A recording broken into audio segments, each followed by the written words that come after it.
dunia ini yang memiliki kekayaan alam yang selengkap Indonesia. Batu bara kita punya, emas kita punya, minyak bumi kita punya, nikel kita punya, bibir pantai terpanjang kita di dunia. Tapi garam kita impor.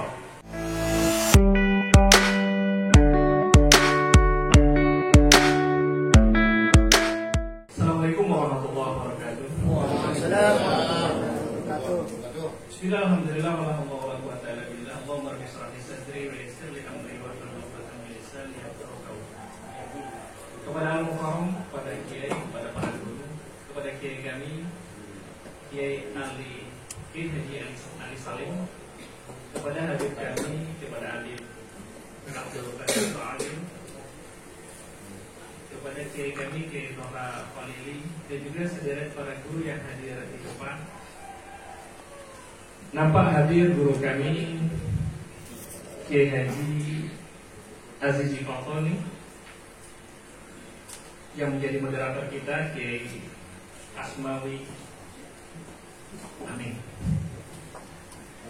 dan juga Gus Abdul Salam kemudian yang sudah memberikan sambutan di awal,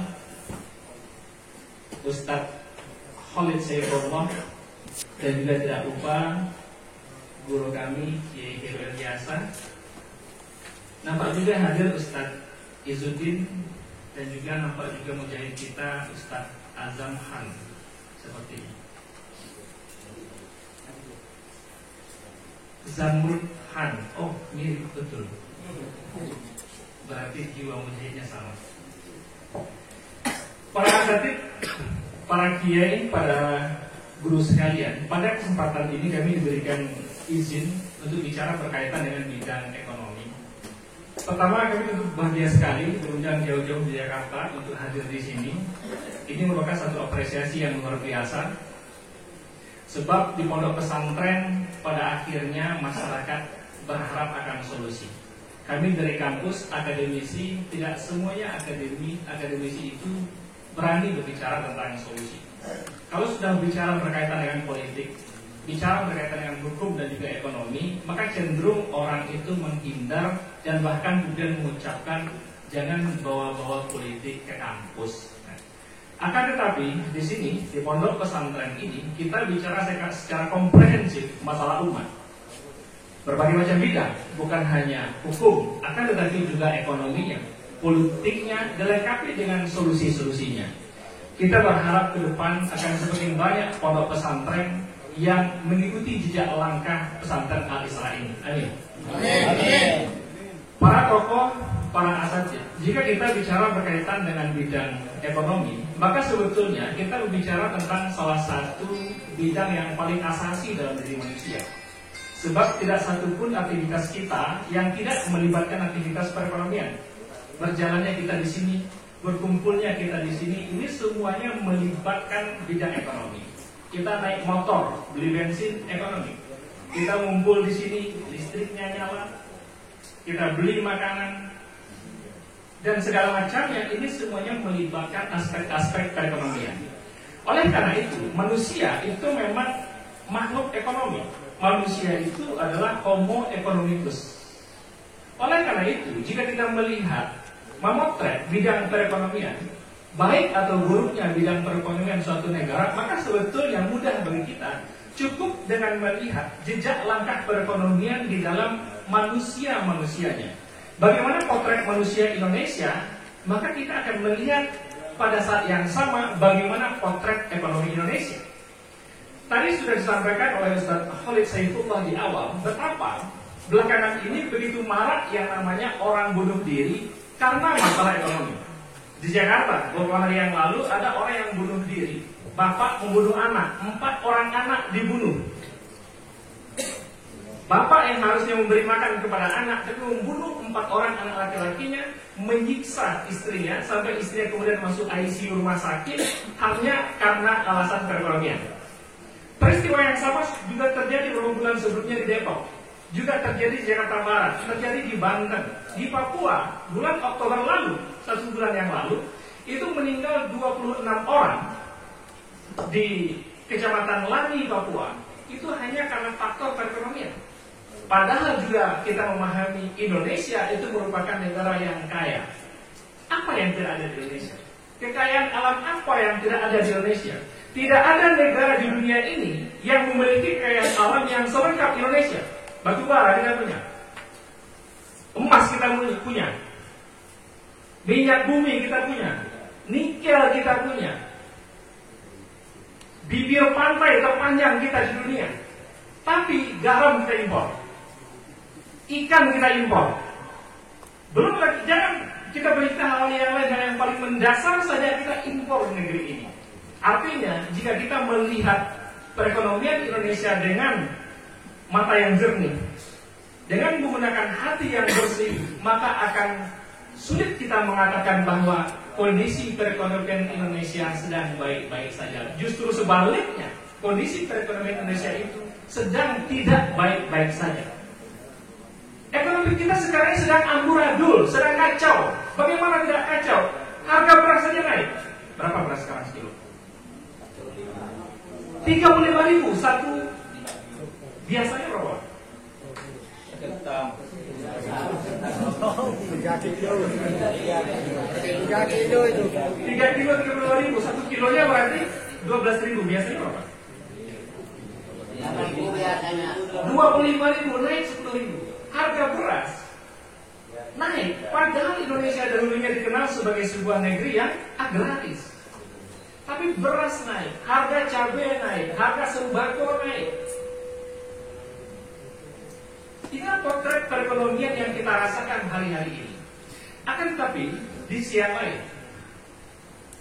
kita juga senantiasa melihat pameran perekonomian dengan biaya-biaya besar senantiasa dilakukan oleh pemerintah tanpa henti. Kita menyaksikan bagaimana pembangunan ibu kota negara IKN di Kalimantan dengan biaya 500 triliun. Kita menyaksikan pembangunan kereta cepat dari Jakarta Bandung dengan biaya 115 triliun. Panjang rel kereta cepat yang dibangun itu hanya sekitar 100 km. Artinya per kilometer membutuhkan biaya sebesar 1 triliun. Sedangkan ongkos kereta cepat sekali jalan dari Bandung ke Jakarta itu hanya sebesar 250.000. Biaya membangunnya 115 triliun sampai kiamat kalau kasih lunasi. Jadi untuk apa membangun di tengah kita kesulitan? Dan masih banyak lagi pembangunan yang lain. Kalau kita memperhatikan, ada yang namanya yang disebut dengan PSN, Proyek Strategis Nasional. Jumlah PSN itu mencapai 215 proyek. Nilainya kalau dirupiahkan itu sekitar 4.000 triliun. 4.000 triliun PSN. Hutang semuanya itu. Makanya presiden yang paling besar kontribusi hutangnya terhadap Indonesia adalah Jokowi. Kalau kita membuka data statistik para asatnya sekalian, tahun 2014 dia menjadi presiden, maka kita akan ketemu angka hutang Indonesia itu ada pada posisi sekitar 2.500 triliun. Sekarang berapa hutang Indonesia? Hampir 8.000 triliun. 8.000 triliun dikurangi 2.500 triliun berapa? 5.500 triliun. Dia berkuasa selama 9 tahun. 5.500 dibagi 9 tahun, artinya dia berhutang sekitar 600 triliun setiap tahun. Jika dalam satu tahun itu ada 365 hari, maka 600 triliun dibagi 365 hari, hampir 2 triliun setiap hari Jokowi menambah hutang. Tidaklah terbit matahari di Indonesia kecuali hutang kita nambah 2 triliun. Lebih dahsyat lagi, tidaklah tenggelam matahari di Indonesia kecuali hutang kita nambah 2.000 triliun. Utang apa? Utang untuk membangun bangunan-bangunan yang tidak ada gunanya untuk masyarakat. Bangun tol. Kita dari pusat dari sana perlu tol apa enggak? Kita untuk ngaji perlu tol apa enggak? Bangun tol di Papua. Padahal orang Papua itu loh, mobilnya nggak ada, siapa yang lewat? Kalau Sumatera, jalan lintas Sumatera itu loh, ada 3 jalan lintas yang besar-besar, itu pun sempit, tolong dibangun. Membangun Bandara Kertajati dan masih banyak lagi bandara-bandara lain yang dibangun di Indonesia dengan biaya triliunan rupiah. Di sisi lain masyarakat kita mati kelaparan. Orang normal berhutang, biasanya hutang itu digunakan untuk membeli beras, betul ya? Beli beras boleh kita berhutang. Agama kita Islam membolehkan kepada kita untuk berhutang, boleh. Tapi untuk memenuhi kebutuhan dasar, nggak ada beras, nggak ada minyak goreng, nggak ada duit buat beli ikan, maka kita berhutang. Lah sekarang hutang untuk membangun kereta cepat, berhutang untuk memindahkan ibu kota ketika kita masih memiliki ibu kota Jakarta, dan masih banyak lagi pembangunan-pembangunan yang lain yang sangat-sangat mubazir. Sehingganya memang pada akhirnya tingkat korupsi di Indonesia itu luar biasa tinggi. Oleh karena itu para asatidz, para tokoh, berkumpulnya kita di sini tentu tidak hanya sebatas berkeluh kesah berkaitan dengan realitas rusak yang ada di negeri ini. Berkumpulnya di sini kita untuk menghadirkan solusi ke depan, bahwa kita meyakini sebagaimana disampaikan oleh Ustadz Abdul Salam di awal, kondisi perekonomian Indonesia ini buruk itu tidak lain tidak bukan karena penerapan sistem ekonomi yang berbasis kepada sekuler yang disebut dengan ekonomi kapitalis. Dalam sistem ekonomi kapitalis itu, yang kaya itu semakin kaya, yang miskin semakin miskin. Di Indonesia, satu perusahaan, Bapak-bapak sekalian, itu bisa menguasai lahan seluas lebih dari 3 juta hektar. 3 juta hektar. Sedangkan petani padi di Madura rata-rata kepemilikan lahannya berapa hektar?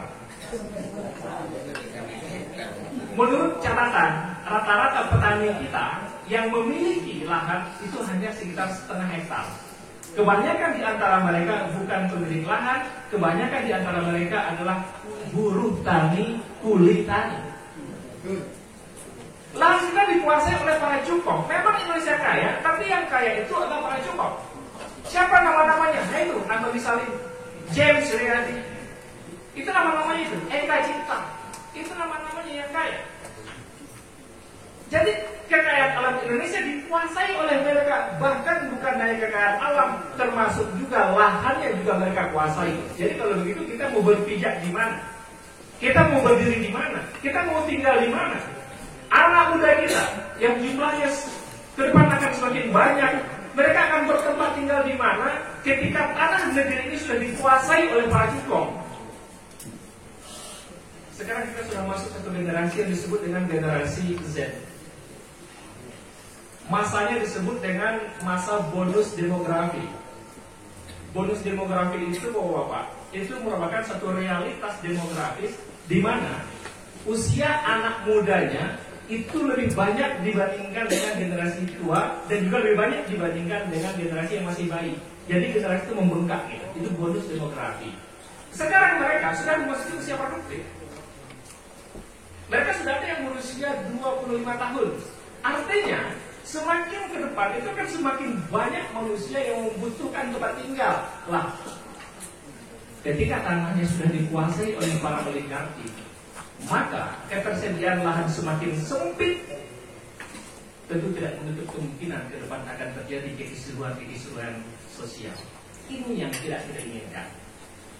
Setuju? Ini harus segera kita hentikan. Setuju? Pertanyaannya bagaimana kita menghentikannya?